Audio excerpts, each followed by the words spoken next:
ಸುದ್ದಿ ಪ್ರಸಾರ ವೀಕ್ಷಕರಿಗೆ ಸ್ವಾಗತ. ಮದ್ದೂರು ತಾಲೂಕು ತಿಪ್ಪೂರು ಗ್ರಾಮದ ದಿವಂಗತ ರಾಜಣ್ಣ ಪ್ರಕರಣಕ್ಕೆ ಪ್ರಾಸಿಕ್ಯೂಷನ್ ಕೇಸು ದಾಖಲಿಸುವಂತೆ ಆದೇಶ ನೀಡಿ, ಈ ಪ್ರಕರಣಕ್ಕೆ ಮರುಜೀವ ಸಿಕ್ಕಿದೆ ಎಂದು ವಿಶ್ವಜ್ಞಾನಿ ಸಂವಿಧಾನ ಶಿಲ್ಪಿ ಡಾ. ಬಿ.ಆರ್. ಅಂಬೇಡ್ಕರ್ ಸ್ವಾಭಿಮಾನ ಜಾಗೃತಿ ಅಭಿಯಾನ ಸಮಿತಿ ಅಧ್ಯಕ್ಷ ಸಿ.ಎಂ. ಕೃಷ್ಣ ಪತ್ರಿಕಾಗೋಷ್ಠಿಯಲ್ಲಿ ತಿಳಿಸಿದರು. ಈ ಪ್ರಕರಣ ಡಿಸೆಂಬರ್ 24, 2023 ರಂದು ನಡೆದು 16 ತಿಂಗಳೆದಿದ್ದರೂ, ಈ ಸಂಬಂಧ ಮದ್ದೂರು ಪೊಲೀಸ್ ಠಾಣೆಯಲ್ಲಿ ದೂರು ದಾಖಲಾಗಿದ್ದರೂ UDR ನಂ 80/2023 ರಲ್ಲಿ ಪ್ರಕರಣ ದಾಖಲಾಗಿದ್ದು, ಕೇಸು ಮುಚ್ಚಾಕಿದ್ದರು. ಆದರೆ ಪ್ರಾಸಿಕ್ಯೂಷನ್ ಈಗ ಈ ಪ್ರಕರಣಕ್ಕೆ ಜೀವ ಕೊಟ್ಟಿದ್ದು ಮತ್ತೆ ಕೇಸು ದಾಖಲಿಸಿಕೊಂಡು ತನಿಖೆ ಮಾಡುವಂತೆ ಆದೇಶ ನೀಡಿದ ಪರಿಣಾಮ ಮದ್ದೂರು ಠಾಣೆಯಲ್ಲಿ ಕೇಸು ದಾಖಲಾಗಿದೆ. ಆದ್ದರಿಂದ ನೊಂದ ರಾಜಣ್ಣನ ಕುಟುಂಬಕ್ಕೆ ನ್ಯಾಯ ಸಿಗುವಂತೆ ಒತ್ತಾಯಿಸಿದ್ದಾರೆ.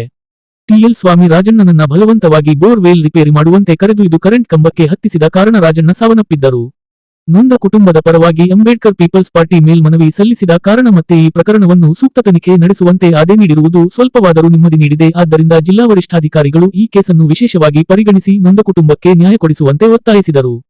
ಗೋಷ್ಠಿಯಲ್ಲಿ ಮಹಾಲಕ್ಷ್ಮಿ, ಅರ್ಪಿತಾ, ಆನಂದ್, ಸುಶೀಲಮ್ಮ ಯಾಕೆ ಯುಡಿಆರ್ ಮಾಡಿ ಕ್ಲೋಸ್ ಮಾಡಿದ್ದಾರೆ ಅನ್ನೋದನ್ನ ನಾವು ವಿಚಾರ ಮಾಡಿ ನೋಡಿದಾಗ ಆಮೇಲೆ ಗೊತ್ತಾಯ್ತು ಕೇಸ್ ಕ್ಲೋಸ್ ಆಗಿದೆ ಬಿಫೋರ್ ದಿ ತಾಲೂಕ್ ಮ್ಯಾಜಿಸ್ಟ್ರೇಟ್ ಅಂತ.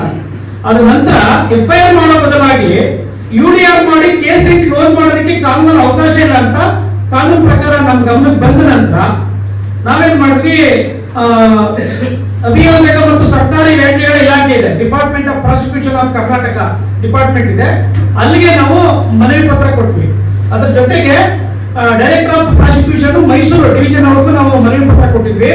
ಮದ್ದೂರು ಪೊಲೀಸ್ ಠಾಣಾ ಪೊಲೀಸ್ ಅಧಿಕಾರಿಗಳು ಸದರಿ ಪ್ರಕರಣ ಸಂಬಂಧಪಟ್ಟಂತ ಒಬ್ಬ DC ಅವರನ್ನು ತೀರ್ಕೊಂಡಿದ್ದಾರೆ, ಸಾವಿಗೀಡಾಗಿದ್ದಾರೆ.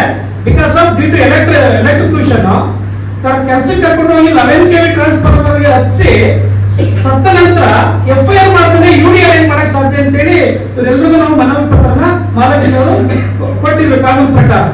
ಅದನ್ನ ಗಂಭೀರವಾಗಿ ಸೂಕ್ಷ್ಮವಾಗಿ ಪರಿಗಣಿಸಿದಂತ ಡಿಪಾರ್ಟ್ಮೆಂಟ್ ಆಫ್ ಪ್ರಾಸಿಕ್ಯೂಷನ್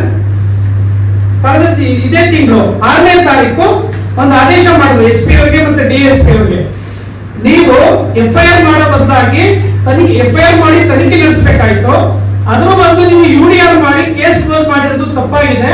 ಹಂಗಾಗಿ ನೀವು FIR ಇಮಿಡಿಯೇಟ್ ಆಗಿ ಮಾಡಿ ಅಂತ ಹೇಳ್ಬಿಟ್ಟು ಡೈರೆಕ್ಟರ್ ಆಫ್ ಪ್ರಾಸಿಕ್ಯೂಷನ್ ಅವರು ಪೊಲೀಸ್ ಇಲಾಖೆಯ ಮಂಡ್ಯ ಜಿಲ್ಲಾ SP ಅವರಿಗೆ ಮತ್ತೆ DYSP ಮಳವಳ್ಳಿ ಸಬ್ ಡಿವಿಷನ್ ಅವರಿಗೆ ಒಂದು ಆದೇಶ ನಿರ್ದೇಶನ ಕೊಟ್ಟರು. ಅದರ ಅನ್ವಯ ನಿನ್ನೆ ದಿನ 20/5/2025ಕ್ಕೆ ಆರೋಪಿಗಳಾದ TL ಸ್ವಾಮಿ ಮತ್ತೆ ನಂಜೇಶು ಮತ್ತೆ ಅವರ ಇತರೆ ಕುಟುಂಬದ ಸದಸ್ಯರ ವಿರುದ್ಧ FIR ಆಗಿದೆ. ಕ್ರೈಮ್ ನಂಬರ್ ಬಂದ್ಬಿಟ್ಟು 00106/2025. ಇವಾಗ ಇದರಲ್ಲಿ 304 ಸೆಕ್ಷನ್ ಹಾಕಿದ್ದಾರೆ.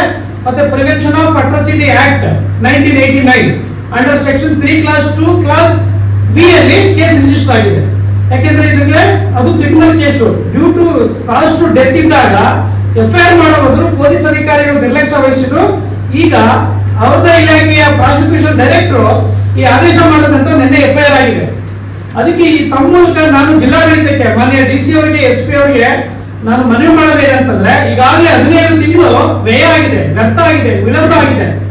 ಆ ಕಾರಣಕ್ಕೆ ಆರೋಪಿಗಳನ್ನ ಈ FIR ಆಧಾರದ ಮೇಲೆ you have to arrest immediately according to law, because already 17 months has gone or lapsed because of your dereliction of duty.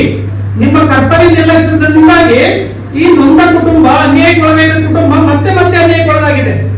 ಅದನ್ನು ಮತ್ತೆ ಸಂತ್ರಸ್ತ ಕುಟುಂಬ ಪರಿವರ್ತನೆ ಆಗಿದೆ 17 ತಿಂಗಳಿಂದ. ಅದಕ್ಕೆ ಈ ಕೂಡಲೇ TL ಸ್ವಾಮಿ ಆರೋಪಿ ಮತ್ತೆ ಅವರ ಸಹೋದರ ನಂಜೇಶ್ ಇವರೆಲ್ಲರನ್ನೂ ಕಸ್ಟಡಿ ತಗೊಂಡು ತನಿಖೆ ಮಾಡಿ ಕಾನೂನು ಪ್ರಕಾರ ಅವರಿಗೆ ಶಿಕ್ಷೆ ಆಗಬೇಕು ಅನ್ನೋದು ಒಂದು. ಇದೇ ಸಂದರ್ಭದಲ್ಲಿ 17 ತಿಂಗಳಿಂದ ಯಾವ್ಯಾವುದೋ ಕಾರಣದಿಂದ ಡಿಲೇ ಆಗಿತ್ತು.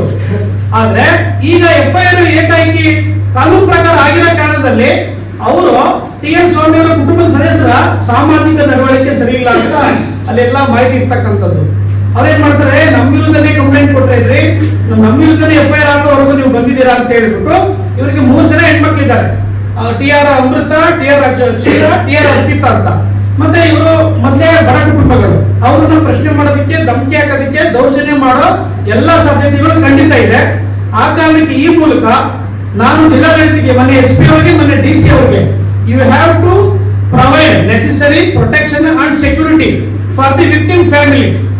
ಮತ್ತೆ ಸಮಾಜ ಕಲ್ಯಾಣ ಇಲಾಖೆ ಮತ್ತೆ SP DC ಅವರಿಗೆ ನಾನು ಕೇಳ್ತಾ ಇದ್ದೀನಿ ಅಂತಂದ್ರೆ, DC is the chairperson of the district vigilance and monitoring committee ಜಿಲ್ಲಾ ಜಾಗೃತಿ ಮತ್ತು ಮೇಲುಸ್ತುವಾರಿ ಸಮಿತಿ ಅಂದ್ರೆ PO ಆಕ್ಟ್ಗೆ ಅವರು ಅಧ್ಯಕ್ಷರಾಗಿದ್ದಾರೆ.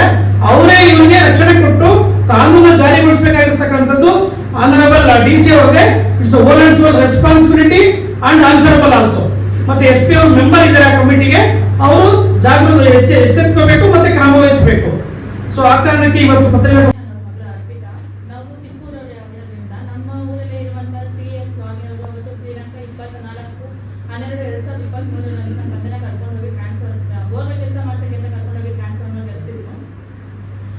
ಅವತ್ತು ನಮ್ಮಪ್ಪ ದುರ್ಮರಣದಿಂದಾಗಿ ತೀರ್ಕೊಂಡಿದ್ದಾರೆ ಅವರು. ಅದೇ ಊರಲ್ಲಿ ಇರುವಂತಹ ನಾನು ಅಲ್ಲೇ ಹುಟ್ಟಿ ಬೆಳೆದಿರೋದಕ್ಕೆ ನನಗೆ TR ಸ್ವಾಮಿ ಮತ್ತು ಅವ್ರ ಕುಟುಂಬದವ್ರ ಬಗ್ಗೆ ಗೊತ್ತಿದೆ. ಸಾಮಾಜಿಕ ನಡವಳಿಕೆ ಸರಿ ಇಲ್ಲದ ಕಾರಣಕ್ಕೆ ಈಗ ಇಷ್ಟು ದಿನ FIR ಆಗಿರಲಿಲ್ಲ. ಸೊ ಇವಾಗ FIR ಆಗಿದೆ. ಅದರಿಂದ ಅವರು ಅದು ಅಸೂಯೆಯಿಂದ ಅವರು ನಮಗೆ ಡೈರೆಕ್ಟ್ಲಿ ಅದು ಇಂಡೈರೆಕ್ಟ್ಲಿ ಅವ್ರಿಗೆ ತೊಂದರೆ ಕೊಡ್ಬೋದು, ನನಗೆ ನನ್ನ ಕುಟುಂಬದವ್ರಿಗೆ.